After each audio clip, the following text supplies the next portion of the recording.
வணக்கம். ஜெம் செய்திகளுக்காக நான் உங்கள் குணா. இந்திய நேரப்படி காலை 8:30 மணி செய்திகள். முதலில் ஜெம் தலைப்பு செய்திகளை காணலாம். காமன்வெல்த் மும்முறை தாண்டுதல் போட்டியில் வெற்றி பெற்ற தமிழக வீரருக்கு முதலமைச்சர் விஜய் வாழ்த்து. கடின உழைப்பு விடாமுயற்சியும் வெற்றியை தேடி தந்ததோடு ஒட்டுமொத்த தேசத்திற்கும் பெருமை அளிப்பதாக முதலமைச்சர் புகழாரம். தண்ணீரை திறந்துவிட முடியாது என கூறிய கர்நாடகாவை இயற்கை வென்றது. மார்க்சிஸ்ட் கம்யூனிஸ்ட் கட்சியின் மாநில செயலாளர் பே சண்முகம் சூளுரை.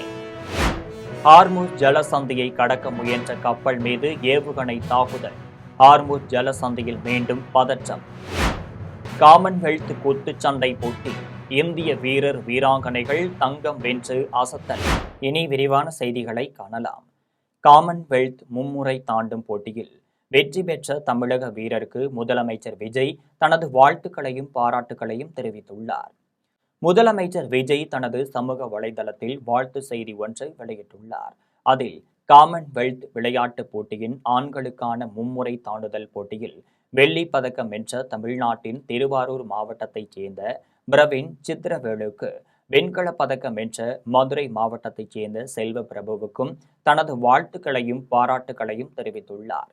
இவ்வீரர்களின் சாதனையை பாராட்டி தமிழ்நாடு அரசின் சார்பில் உயரிய ஊக்கத்தொகையாக வெள்ளி பதக்கம் வென்ற பிரவீன் சித்திரவேலுவுக்கு 30 லட்சம் ரூபாயும், வெண்கல பதக்கம் வென்ற செல்வ பிரபுவுக்கு 20 லட்சம் ரூபாயும் வழங்கப்படும் என்று அறிவித்துள்ளார். ஒரே போட்டியில் தமிழ்நாட்டைச் சேர்ந்த 2 விளையாட்டு வீரர்கள் பதக்கங்களை வென்றிருப்பது மகிழ்ச்சி அளிப்பதாக தெரிவித்துள்ளார். இவ்வீரர்கள் தமிழ்நாடு விளையாட்டு மேம்பாட்டு ஆணையத்தின் விளையாட்டு விடுதிகளில் தங்கி பயின்று முறையான பயிற்சி பெற்றவர்கள் என்பது தமிழ்நாட்டின் விளையாட்டுத் துறைக்கும் பெருமை சேர்ப்பதாகும் என்று குறிப்பிட்டுள்ளார். இவர்களின் கடின உழைப்பும் விடாமுயற்சியும் அர்ப்பணிப்பும் வெற்றியை தேடி தந்ததோடு ஒட்டுமொத்த தேசத்திற்கும் பெருமை அளிப்பதாக தெரிவித்துள்ளார். மேலும் சர்வதேச அரங்கிலும் தொடர்ந்து பல வெற்றிகளை பெற தனது வாழ்த்துக்களை தெரிவித்துள்ளார். தண்ணீர் திறந்துவிட முடியாது என கூறிய கர்நாடகாவை இயற்கை வென்றது என்று மார்க்சிஸ்ட் கம்யூனிஸ்ட் கட்சியின் மாநில செயலாளர் பே சண்முகம் தெரிவித்துள்ளார். மார்க்சிஸ்ட் கம்யூனிஸ்ட் கட்சியின் மாநில செயலாளர் பே சண்முகம் அறிக்கை ஒன்றை வெளியிட்டுள்ளார். அதில் கர்நாடகாவில் உள்ள கபினி அணையிலிருந்து வினாடிக்கு 10,000 கன அடி நீர் திறந்து விடப்பட்டிருப்பதாக தெரிவித்துள்ளார். காவிரி மேலாண்மை ஆணையம் தமிழ்நாட்டிற்கு 3,500 கன அடி நீர் திறந்துவிட வேண்டும் என்று 2 நாட்களுக்கு முன்பு உத்தரவிட்டதாக தெரிவித்துள்ளார். ஆனால் கர்நாடக அணைகளில் தண்ணீரே இல்லை, குடிநீருக்கே பற்றாக்குறை ஏற்படும் என்று கூறி கர்நாடக அரசின் பிரதிநிதிகள் தண்ணீர் திறந்துவிட முடியாது என்று கூறியதாக தெரிவித்துள்ளார். 2 நாட்களில் நிலைமை தலைகீழாக மாறிவிட்டது. அணை எப்படி 2 நாட்களில் நிரம்பியது என்று கேள்வி எழுப்பினார். காவிரி கண்காணிப்பு குழு கண்காணிக்கும் லட்சணம் இதுதானா? எப்படி இருப்பினும் இயற்கை வென்றது என்று தெரிவித்துள்ளார். ஹார்முஸ் ஜலசந்தியை கடக்க முயன்ற கப்பல் மீது ஏவுகணை தாக்குதல் நடத்தப்பட்டுள்ளது.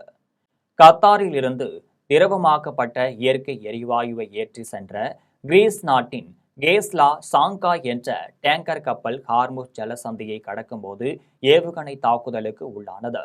இந்த தாக்குதல் குறித்து கிரீஸ் நாட்டின் தனியார் நிறுவன செய்தி தொடர்பாளர், இந்த தாக்குதலில் யாரும் காயம் படவில்லை என்றும், கப்பலில் ஏவுகணை தாக்குதலால் ஏற்பட்ட தீ உடனடியாக அணைக்கப்பட்டது என்றும் தெரிவித்துள்ளார். இந்த தாக்குதலால் மத்திய கிழக்கில் இருந்து பிற நாடுகளுக்கு செல்லும் முக்கிய ஏற்றுமதி பாதையான ஹார்முஸ் ஜலசந்தியில் மீண்டும் பதற்றமான சூழல் நிலவுகிறது என்று தெரிவித்துள்ளார். காமன்வெல்த் குத்துச்சண்டை போட்டியில் இந்திய வீரர் வீராங்கனைகள் தங்க பதக்கம் வென்று அசத்தியுள்ளனர். ஸ்காட்லாந்தில் உள்ள கிளாஸ்கோ நகரில் காமன்வெல்த் விளையாட்டுப் போட்டியின் பெண்களுக்கான 54 கிலோ எடை பிரிவு குத்துச்சண்டை போட்டி நடைபெற்றது. இந்த போட்டியில் இந்திய வீராங்கனை பிரித்தி பவார் கனடாவின் ஸ்கார்லெட் டெல்காடோவை எதிர்கொண்டார். இதில் பிரித்தி பவார் 5-0 என்ற புள்ளி கணக்கில் வெற்றி பெற்று தங்கம் வென்றார். இவரை தொடர்ந்து ஜாஸ்மின் லம்போரியா 57 கிலோ எடை பிரிவில் வடக்கு அயர்லாந்து வீராங்கனை மைக்கேலா வாஸை வீழ்த்தி தங்கம் வென்றார். ஜாசி சௌத்ரி 51 கிலோ எடை பிரிவில் இங்கிலாந்தின் ரூபி ஒயிட்டை 5-0 என்ற புள்ளி கணக்கில் வீழ்த்தி தங்கம் வென்று அசத்தினார். பிரியா கங்காஸ் 60 கிலோ எடை பிரிவில் கனடா வீராங்கனை மேரி பத்தோலை 4-1 என்ற புள்ளி கணக்கில் வீழ்த்தி தங்கம் வென்றார். மேலும் அருந்ததி சௌத்ரி 70 கிலோ எடை பிரிவில் இங்கிலாந்தைச் சேர்ந்த சன்டில் ரீடை 5-0 என்ற புள்ளி கணக்கில் வீழ்த்தி தங்கப் பதக்கம் வென்றுள்ளார். இதேபோல ஆண்களுக்கான குத்துச்சண்டை 60 கிலோ எடை பிரிவில் இந்தியாவின் சச்சின் சிவாஸ், நமீபியாவின் ட்ரையாகின் மார்க்னே என்டேவேலோ 3-2 என்ற புள்ளி கணக்கில் தோற்கடித்தார். இதன் மூலம் அவர் வெற்றி பெற்று தங்கப் பதக்கம் வென்றுள்ளார். தொடர்ந்து அங்குஷ் பங்கல் 80 கிலோ எடை பிரிவில் இங்கிலாந்தைச் சேர்ந்த டிமேஜி சிட்டுவை வீழ்த்தி தங்கப் பதக்கம் கைப்பற்றினார். தென் மாவட்டத்தில் கைத்தறி உற்பத்தியை அதிகரிக்க பூங்கா அமைக்க நடவடிக்கை எடுக்கப்படும் என அமைச்சர் விஜய பாலாஜி தெரிவித்துள்ளார். கன்னியாகுமரி மாவட்டம் நாகர்கோவில் வடச்சேரி பகுதியில் நெசவாளர் கூட்டுறவு சங்கத்தில் அமைச்சர் விஜய பாலாஜி ஆய்வு மேற்கொண்டார். இதன் பின்னர் அவர் செய்தியாளர்களிடம் பேசியபோது, தென் மாவட்டங்களில் கைத்தறி உற்பத்தியை அதிகரிக்கவும் நவீனப்படுத்தவும் கைத்தறி பூங்கா அமைக்க கோரிக்கை எழுந்துள்ளதாக தெரிவித்தார். இதுகுறித்து முதலமைச்சரின் கவனத்திற்கு கொண்டு சென்று நடவடிக்கை எடுப்பதாக கூறினார். இதுவரை பொங்கல் பண்டிகைக்கு 8 முழு வேட்டிகள் வழங்கப்பட்டு வந்த நிலையில் பொதுமக்கள் மற்றும் பயனாளிகளின் பயன்பாட்டிற்கு 4 முழு வேட்டியே வசதியாக இருப்பதாக கோரிக்கைகள் வந்துள்ளதாக தெரிவித்தார். தமிழகத்தின் வாழ்வாதாரமான காவிரி நீரை தடுக்கும் உரிமை கர்நாடகாவிற்கு இல்லை என தேமுதிக பொதுச் செயலாளர் பிரேமலதா தெரிவித்துள்ளார். தருமபுரி மாவட்டம் பென்னாகரம் அருகே உள்ள ஒகேனக்கல் காவிரியின் குறுக்கே கர்நாடக அரசு மேகதாட்டு அணை திட்டத்தை எதிர்த்து தேமுதிக சார்பில் தமிழக எல்லைப் பகுதியான பிலிகுண்டுலு பகுதியில் கண்டன ஆர்ப்பாட்டம் நடைபெற்றது. அதனைத் தொடர்ந்து பிரேமலதா செய்தியாளர்களை சந்தித்து பேசினார். அப்போது கர்நாடகா தமிழகத்திற்கு தர வேண்டிய தண்ணீரை உடனடியாக திறந்துவிட வேண்டும் என்று வலியுறுத்தினார். தமிழகத்தின் வாழ்வாதாரமான காவிரி நீரை தடுக்கும் உரிமை கர்நாடகாவிற்கு இல்லை என்றும் கர்நாடகா அணை கட்டும் முயற்சியை கடுமையாக கண்டிப்பதாக தெரிவித்தார். தமிழகம் தண்ணீருக்காக கையேந்தி நிற்கும் நிலை இருக்கக்கூடாது என்றும் மழைநீர் சேகரிப்பு மற்றும் நீர் வளங்களை பாதுகாப்பது உள்ளிட்ட பணிகளில் ஈடுபட்டு தண்ணீரை சேமிக்கும் நடவடிக்கைகளில் தமிழகம் ஈடுபட வேண்டும் என்று கேட்டுக்கொண்டார். காவிரி பிரச்சினை குறித்து உடனடியாக நிரந்தர தீர்வு ஏற்படுத்தி பிரச்சினைக்கு தீர்வு காண வேண்டியது இரு முதல்வர்களின் கடமை என்று கூறினார். நதிகள் இணைப்பு ஒண்ணுதான் இது எல்லா பிரச்சனைக்கும் தீர்வு. இன்னைக்கு காற்று எப்படி எல்லாருக்கும் சமமோ அது மாதிரி தண்ணி எல்லா இந்தியா முழுக்க சமம் தான். இது எனது உனதுன்னு யாரும் உரிமை கொண்டாட முடியாது. அப்படி இருக்கிறப்ப இது எப்படி எல்லாருக்கும் ஒன்றாக முடியும்? இப்ப நேஷனல் ஹைவேஸ் ரோட் போட்டு நம்ம இந்தியாவையே ஒன்னா இணைச்சிருக்காங்கல்ல, எல்லாருக்கும் சமமா? அது போல பாரத பிரதமர் அவர்களையும் அந்தந்த மாநில முதல்வர்களையும் தேமுதிக சார்பா நாங்க கேட்டுக்கிறது என்னன்னா, உடனடியாக தேசிய நதிகளை இணைக்க வேண்டும். அரசு பேருந்து பள்ளி செல்வதற்கு ஏதுவாக இயக்கப்பட வேண்டும் என்று சட்டமன்ற உறுப்பினர் முனிரத்தினம் உரிய நடவடிக்கை எடுக்குமாறு அதிகாரிகளுக்கு உத்தரவிட்டார். காஞ்சிபுரம் மாவட்டம் இளநகர் மாரியம்மன் கோவிலில் ஆடி மாத திருவிழா கோலாகலமாக நடைபெற்றது. இதனை முன்னிட்டு அம்மனுக்கு சிறப்பு அலங்காரம், சிறப்பு பூஜைகளும் செய்தனர். அதனைத் தொடர்ந்து வீதி உலா நிகழ்வு நடைபெற்றது. இதில் உத்தரமேரூர் சட்டமன்ற உறுப்பினர் முனிரத்தினம் கலந்து கொண்டு சாமி தரிசனம் செய்தார். உத்தரமேரூர் கிழக்கு ஒன்றிய தாவேகா சார்பில் ஒன்றிய இணை செயலாளர் மாரிமுத்து முனிரத்தினத்தை வரவேற்றார். அதனைத் தொடர்ந்து அவரிடம் பொதுமக்கள் காலை மாலை இரவு நேரங்களிலும் அரசு பேருந்து பள்ளி செல்வதற்கு ஏதுவாக இயக்கப்பட வேண்டும் என கோரிக்கை வைத்தனர். அப்போது துறை சார்ந்த அதிகாரியை உடனடியாக தொடர்பு கொண்டு உரிய நேரத்தில் பேருந்து வசதியை ஏற்படுத்தி தருமாறு உத்தரவிட்டார். இந்நிகழ்வால் அப்பகுதி பொதுமக்கள் சட்டமன்ற உறுப்பினர் முனிரத்தினத்தை வெகுவாக பாராட்டினர். திருமயம் அருகே அரசு உதவி பெறும் பள்ளியில் மாணவர்களுக்கு தொழில்நுட்பத்துடன் கூடிய அதிநவீன கணினி பயிற்சி கூடத்தை முன்னாள் அமைச்சர் ரகுபதி ரிப்பன் வெட்டி திறந்து வைத்தார். புதுக்கோட்டை மாவட்டம் திருமயம் அருகே உள்ள குருவிகொண்டான்பட்டியில் அமைந்துள்ள சொக்கலிங்கம் மீனாட்சி நடுநிலைப் பள்ளியில் மாணவர்களுக்கு ஏஐ தொழில்நுட்பத்துடன் கூடிய அதிநவீன கணினி பயிற்சி மையத்தை திருமயம் சட்டமன்ற உறுப்பினரும் முன்னாள் அமைச்சருமான ரகுபதி ரிப்பன் வெட்டி திறந்து வைத்தார். இந்நிகழ்ச்சிக்கு பள்ளி செயலாளர் சொக்கலிங்கம் வரவேற்புரையாற்றினார். பள்ளிக்குழு தலைவர் அருணாச்சலம் தலைமை வகித்தார். இறுதியில் சொக்கலிங்கம் மீனாட்சி நடுநிலைப் பள்ளி தலைமை ஆசிரியர் மீனாட்சி நன்றி உரை கூறினார். இந்த நிகழ்ச்சியில் மாணவ மாணவிகள், பெற்றோர்கள் மற்றும் பொதுமக்கள் உள்ளிட்ட ஏராளமானோர் கலந்து கொண்டனர். வருகின்ற பட்ஜெட் கூட்டத்தொடரில் வேளாண் துறைக்கு அதிகப்படியான நிதி ஒதுக்கீடு செய்ய வேண்டும் என வடக்கு மண்டல தமிழக அனைத்து விவசாய சங்கத்தின் மாவட்ட தலைவர் புருஷோத்தமன் வலியுறுத்தியுள்ளார். திருவண்ணாமலை மாவட்டம் ஆரணியில் வடக்கு மண்டல தமிழக அனைத்து விவசாய சங்கத்தின் மாவட்ட தலைவர் புருஷோத்தமன் செய்தியாளர்களை சந்தித்து பேசினார்.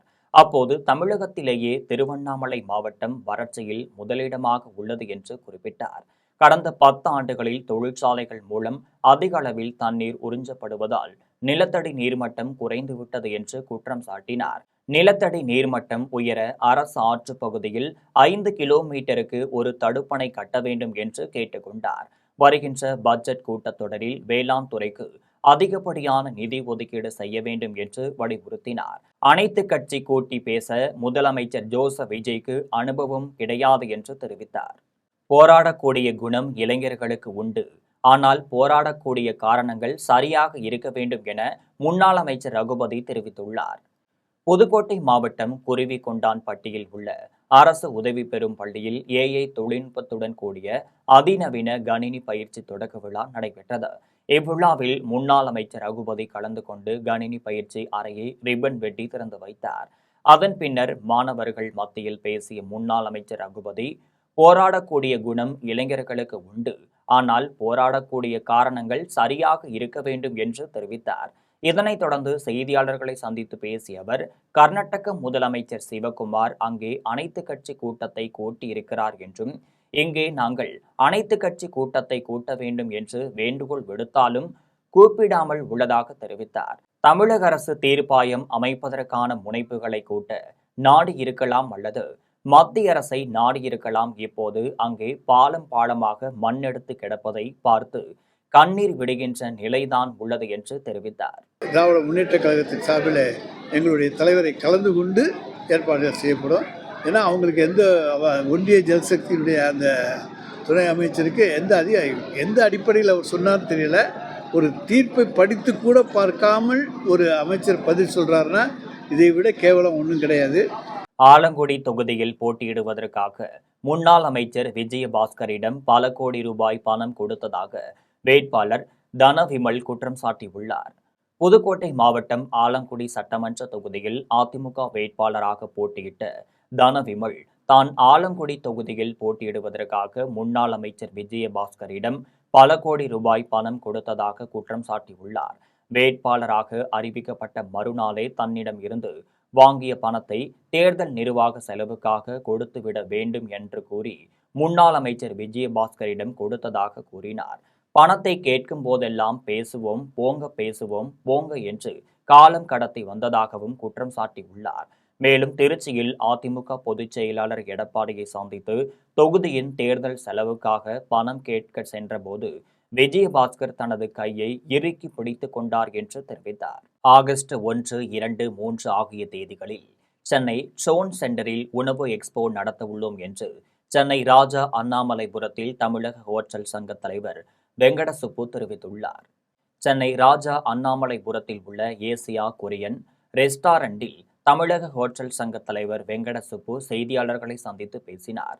அப்போது தங்கும் விடுதிகளுக்கு ரூபாய் 7,500க்கு மேல் வாடகை இருந்தால் 18% வரியும், அந்த தொகைக்கு குறைவான வாடகை இருந்தால் 5% வரி விதிக்க வேண்டும் என்றும், உணவகங்களுக்கு ஜிஎஸ்டியில் இன்புட் வரி இல்லை என்றும், ஆனால் இனிப்பு வகைகளுக்கும் கார வகைகளுக்கும் அதனை தயாரிக்கும் உணவகங்களுக்கும் ஜிஎஸ்டியில் இன்புட் வரி உண்டு என்றும், இதனால் அகில இந்திய நிதியமைச்சரை சந்தித்து உணவு சம்பந்தமான சில கோரிக்கைகளை முன்வைத்துள்ளோம் என்றும் தமிழக ஹோட்டல் சங்க தலைவர் வெங்கடசுப்பு தெரிவித்துள்ளார்.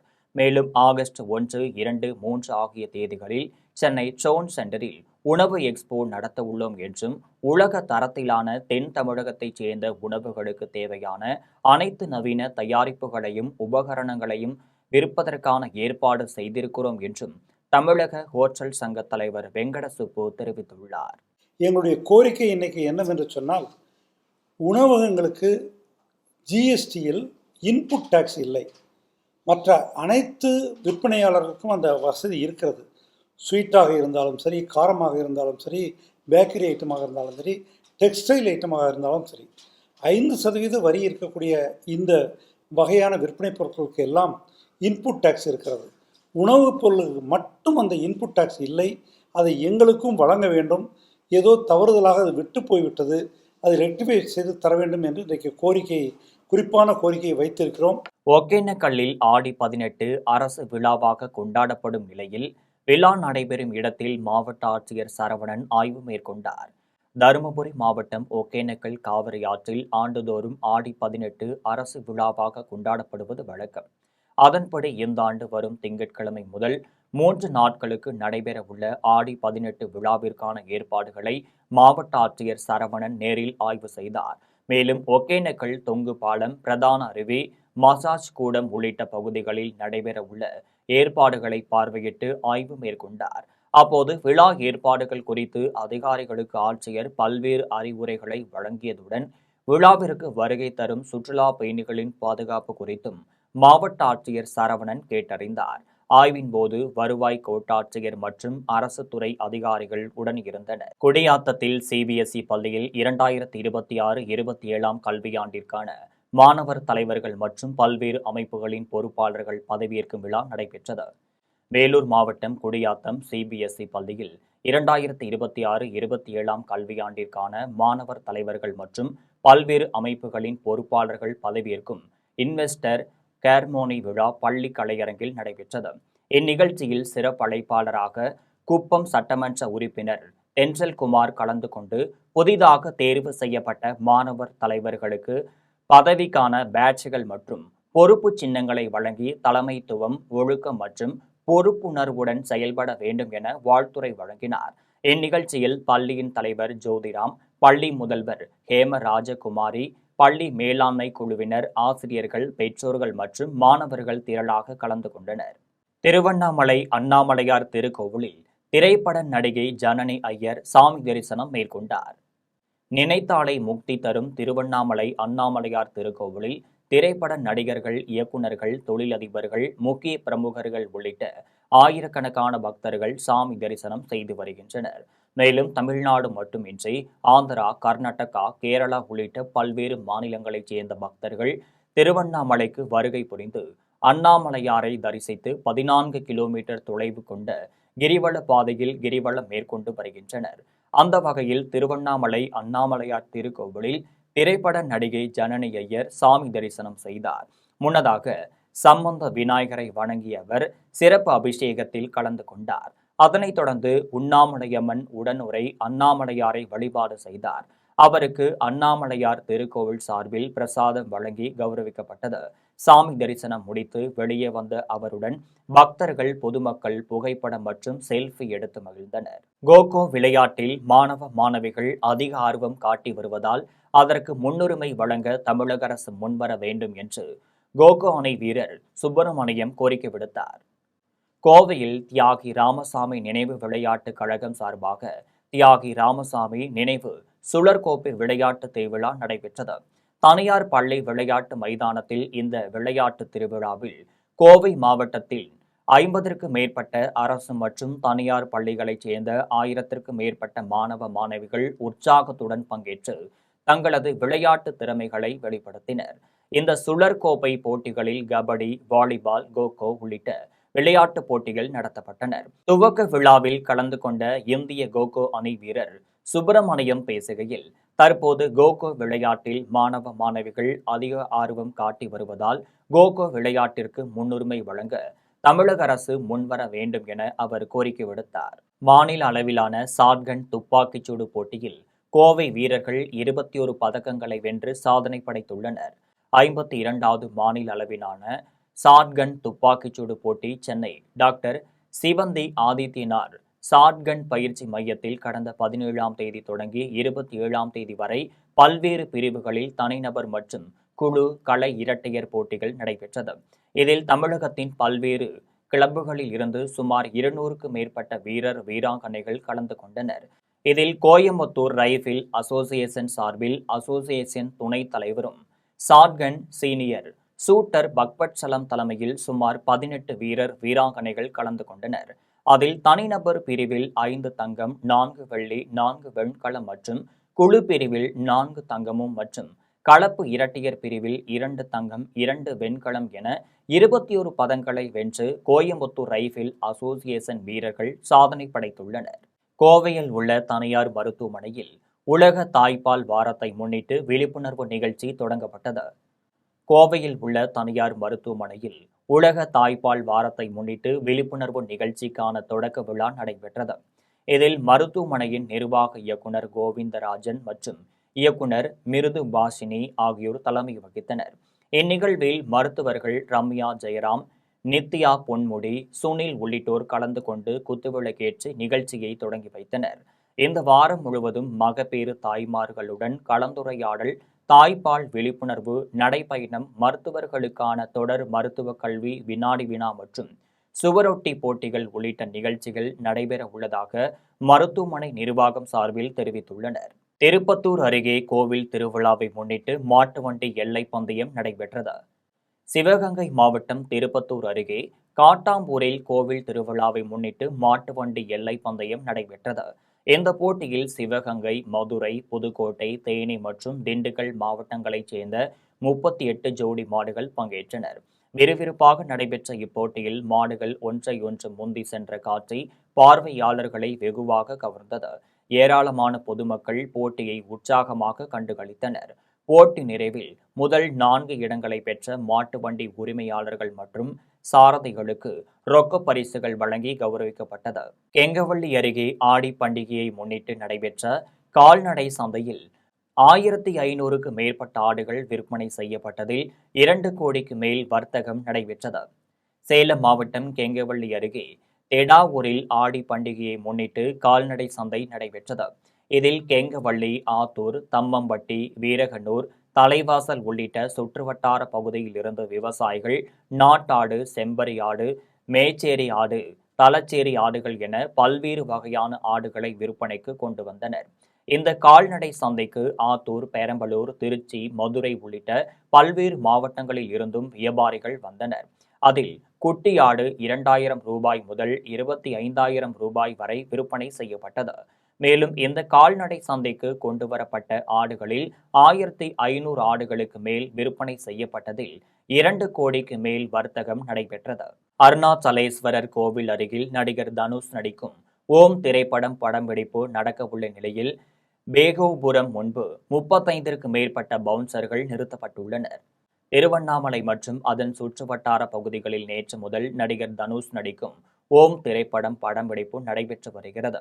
இந்நிலையில் பேகோபுரம் அருகில் ஓம் படத்திற்கான காட்சிகள் படமாக்கப்பட உள்ள நிலையில் அருணாச்சலேஸ்வரர் கோவில் பேகோபுரம் அருகில் 35ற்கு மேற்பட்ட பவுன்சர்கள் நிறுத்தப்பட்டுள்ளனர். படம்பிடிப்புக்கான பணிகளும் நடைபெற்று வருகிறது. பத்தக்குடியில் புதிதாக அமைக்கப்பட்டுள்ள ரயில் நிலையத்திற்கு பாதை அமைத்து தர கோரி பொதுமக்கள் கோரிக்கை விடுத்துள்ளனர். புதுச்சேரி மாநிலம் திருநள்ளாறு அடுத்த பத்தக்குடியில் புதிதாக ரயில் நிலையம் அமைக்கப்பட்டுள்ளது. இதனை தினம்தோறும் ஏராளமான ரயில் பயணிகள் பயன்படுத்தி வருகின்றனர். இருப்பினும் இந்த ரயில் நிலையம் இதுவரை முழுமையாக செயல்பாட்டிற்கு வரவில்லை. இந்த ரயில் நிலையத்திற்கு பாதை அமைக்காததால் பயணிகள் மற்றும் பொதுமக்கள் தண்டவாளம் வழியாக செல்லும் அவல நிலை ஏற்பட்டுள்ளது. பெரும் அசம்பாவிதம் நடக்கும் முன்பு ரயில் நிலையத்திற்கு முழுமையான பாதை அமைக்க வேண்டும் என்று பொதுமக்கள் கோரிக்கை விடுத்தனர். வெள்ளைக்குளம் தெருவில் மின் தகன மேடை செயல்பாட்டில் இல்லாததால் இறந்தவர் உடலை சாலையில் வைத்து அவரது உறவினர்கள் சாலை மறியல் போராட்டத்தில் ஈடுபட்டனர். காஞ்சிபுரம் மாநகராட்சிக்குட்பட்ட வெள்ளைக்குளம் தெரு பகுதியில் உள்ள நவீன மின் தகன மேடை பழுதடைந்து செயல்படாமல் இருந்து வந்தது. இதனால் இறந்தவர் உடலை எரியூட்டுவதற்கு காஞ்சிபுரத்தில் இருந்து 5 கிலோமீட்டர் கடந்து தாயார்குளம் மின் தகன மேடைக்கு செல்ல அறிவுறுத்தப்படும் அவல நிலை ஏற்பட்டுள்ளது. இந்நிலையில் ஒளி முகமது பேட்டை வேணுகோபால் தெரு பகுதியைச் சேர்ந்த குமார் என்பவர் உடல்நிலை சரியில்லாமல் என்று உயிரிழந்த நிலையில் அவரை மின் தகன மேடையில் எரியூட்ட முடியாமல் அவரது உறவினர்களுடன் பிணத்தை வெள்ளைக்குளம் தெரு சாலையில் வைத்து இறந்தவரின் மகன் கொல்லி போடும் கோலத்திலேயே மாநகராட்சி நிர்வாகத்தை கண்டித்து சாலை மறியலில் ஈடுபட்டார். இதனால் அப்பகுதியில் பரபரப்பு ஏற்பட்டது. மதுராந்தகம் அருகே பழவூர் கிராமத்தில் செயல்படும் டாஸ்மாக் கடையை வேறு இடத்திற்கு மாற்ற கோரி பொதுமக்கள் டாஸ்மாக் கடையை முற்றுகையிட்டு போராட்டத்தில் ஈடுபட்டனர். செங்கல்பட்டு மாவட்டம் மதுராந்தகம் அடுத்த பழவூர் கிராமத்தில் செயல்படும் டாஸ்மாக் கடையால் புதூர் கிராம மக்கள் படும் அவதிப்பட்டு வருகின்றனர். இதனால் கடந்த 2 மாதங்களுக்கு முன் புதூர் கிராம மக்கள் டாஸ்மாக் கடையை வேறு இடத்திற்கு மாற்ற வேண்டும் என டாஸ்மாக் கடையை முற்றுகையிட்டு போராட்டத்தில் ஈடுபட்டனர். பின் சம்பவ இடத்திற்கு வந்த வருவாய் துறையினர் மற்றும் டாஸ்மாக் கடை அதிகாரிகள் 2 மாதத்திற்குள் கடையை வேறு இடத்திற்கு மாற்ற நடவடிக்கை எடுக்கப்படும் என எழுத்துப்பூர்வமாக உறுதியளித்தனர். இந்த நிலையில் 2 மாதங்கள் கடந்த நிலையில் தற்போது வரை கடை மாற்றுவதற்காக எந்தவித நடவடிக்கையும் எடுக்காததால் ஆத்திரமடைந்த அப்பகுதி மக்கள் டாஸ்மாக் கடையை முற்றுகையிட்டு போராட்டத்தில் ஈடுபட்டனர். கடந்த 10 வருடங்களுக்கு மேலாக இலவச சட்ட ஆலோசனை வழங்கி வருகின்ற வழக்கறிஞரின் அலுவலகத்தை ஆக்கிரமிக்கும் முயற்சியுடன் மிரட்டல் விடுத்துள்ள தாவேகா நிர்வாகிகள் மீது நடவடிக்கை எடுக்க வேண்டும் என வழக்கறிஞர் கோபாலகிருஷ்ணன் நிலக்கோட்டை காவல் நிலையத்தில் புகார் அளித்துள்ளார். திண்டுக்கல் மாவட்டம் நிலக்கோட்டை பேரூராட்சி அருகில் உள்ள அரசு காலி இடத்தில் பொதுமக்களின் விழிப்புணர்வு மற்றும் இலவச சட்ட உதவிக்கான வழக்கறிஞர் கோபாலகிருஷ்ணன் என்பவர் கடந்த 10 வருடங்களுக்கு மேலாக அலுவலகத்தை நடத்தி வருகிறார். அவருடைய பயன்பாட்டில் உள்ள இடத்தை ஆளும் தமிழக வெற்றி கழகத்தை சார்ந்த கட்சி நிர்வாகிகள் பலர் அந்த இடத்தை அபகரிக்க முயற்சி செய்கின்றனர். மேலும் நிலக்கோட்டை சட்டமன்ற உறுப்பினர் ஐயனார் ஆதரவாளர்கள் என கூறிக்கொண்டு 10க்கு மேற்பட்ட தாவேகா நிர்வாகிகள் வழக்கறிஞர் கோபாலகிருஷ்ணன் அனுபவித்து வரும் இடத்தில் பிளக்ஸ் பேனர் வைத்து ஆக்கிரமிப்பு செய்துள்ளனர். மேலும் 10ற்கு மேற்பட்ட கழக நிர்வாகிகள் ஒன்று சேர்ந்து இடத்தை காலி செய்யுமாறு வழக்கறிஞர் கோபாலகிருஷ்ணனை மிரட்டியுள்ளனர். இதனையடுத்து வழக்கறிஞர் கோபாலகிருஷ்ணன் நிலக்கோட்டை காவல் நிலையத்தில் புகார் அளித்தார். புகாரின் பேரில் இது சம்பந்தமாக காவல்துறையினர் வழக்கு பதிவு செய்து விசாரணை மேற்கொண்டனர். கேரள மாநிலத்தைச் சேர்ந்த சிவசேனா பிரமுகர் குளித்துறை தாமிரபரணி ஆற்றில் பிணமாக மீட்பு செய்யப்பட்ட சம்பவம் குறித்து காவல்துறையினர் விசாரணை நடத்தி வருகின்றனர். கன்னியாகுமரி மாவட்டம் குளித்துறை தாமிரபரணி ஆற்றில் உடல் ஒன்று மிதப்பதாக பொதுமக்கள் மார்த்தாண்டம் காவல்துறையினருக்கு கொடுத்த தகவலின்படி உடலை கைப்பற்றி விசாரணை நடத்தினர். அப்போது இறந்தவர் உடலில் சிவசேனா கட்சி சம்பந்தமாக டேட்டோ குத்தி இருந்தது கண்டுபிடிக்கப்பட்டது. மேலும் உடலில் சில இடங்களில் காயங்களும் காணப்பட்டது.